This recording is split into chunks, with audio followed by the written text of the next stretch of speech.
பேச விரும்பல. அதனாலதான் வழக்கறிஞர் எல்லாத்தையும் சொல்ல சொன்னேன். இப்ப போட்டிருக்கிற வழக்கு தான் போகுது.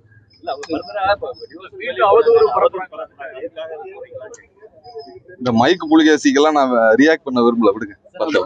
தனிப்பட்ட நபரா நீங்க வழக்கு தொடர்ந்து நீங்க போலீசார் இந்த கோர்ட்ல நிறைய பேர் இது பண்றாங்க நிக்கிறாங்க அப்படின்னு அதெல்லாம் வழக்கறிஞர் பார்த்துக்குவார், விடுங்க. இன்றைய தினம் கனம் நீதிமன்றத்தில் காவல்துறை மண்டல துணைத் தலைவராக இருக்கக்கூடிய திரு வருண்குமார் IPS அவர்கள் நீதிமன்றத்தில் ஆஜராகி இருந்தார்கள். இன்றைய தினம் திரு சீமான் அவர்களுக்கு நீதிமன்றம் மூலம் நோட்டீஸ் அனுப்பப்பட்டிருந்தது.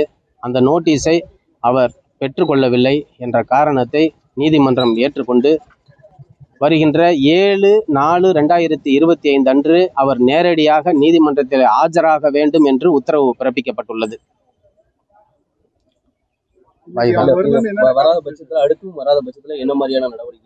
வராத பட்சத்தில் இந்த வழக்கை ஃப்ரேம் செய்வார்கள், டேக்கன் ஆஃப் ஃபைல் எடுப்பாங்க. அந்த அடிப்படையில் தான் இந்த நோட்டீஸ் அவருக்கு அனுப்பப்பட்டுள்ளது.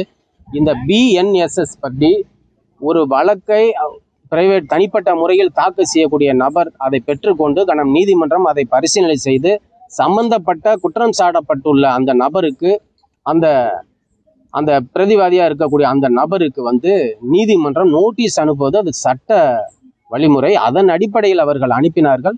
நீதிமன்றத்திலிருந்து சென்ற அந்த நோட்டீஸை அவர்கள் தகவலை பெற்றுக்கொண்டு வாங்க மறுத்ததின் காரணமாக மீண்டும் 7/4 அன்று கண்டிப்பாக நேரில் ஆஜராக வேண்டும் என்று உத்தரவு பிறப்பிக்கப்பட்டுள்ளது.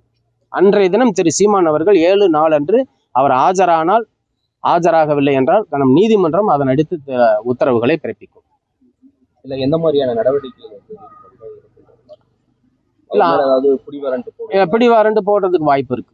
பிடிவாரண்டு போட 7/4 அன்று அவர் ஆஜராகவில்லை என்றால் பிடிவாரண்டு போடுறதுக்கு வாய்ப்பு இருக்கு.